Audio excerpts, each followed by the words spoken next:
আপনি কি জানেন এই পৃথিবী হয়ে উঠেছিল এক মৃত্যুপুরী আর ধ্বংস করে দিয়েছিল জীবন?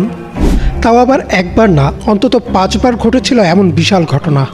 আর এই ঘটনাকে বিজ্ঞানীরা বলছেন গণবিলুপ্তি বা ম্যাস এক্সটিনশন। প্রতিবারই পৃথিবীতে থাকা প্রাণীকুলের অর্ধেকের বেশি মারা পড়ে এসব ঘটনায়। এমনকি গবেষকরা ধারণা করছেন আমরা এগিয়ে যাচ্ছি ষষ্ঠ ম্যাস এক্সটিনশনের দিকে। বিশ্বের ইতিহাসে প্রথম গণবিলুপ্তির প্রমাণ পাওয়া যায় অর্ডোভিশন যুগে। আজ থেকে প্রায় 440 মিলিয়ন বছর আগে ঘটে এই বিলুপ্তি। অর্ডোভিশন যুগে পৃথিবীর সব প্রাণী মূলত ছিল সমুদ্রে। বিভিন্ন রকমের সামুদ্রিক উদ্ভিদ, মাছ, শামুক ইত্যাদির বিচরণ ছিল বিশ্বজুড়ে।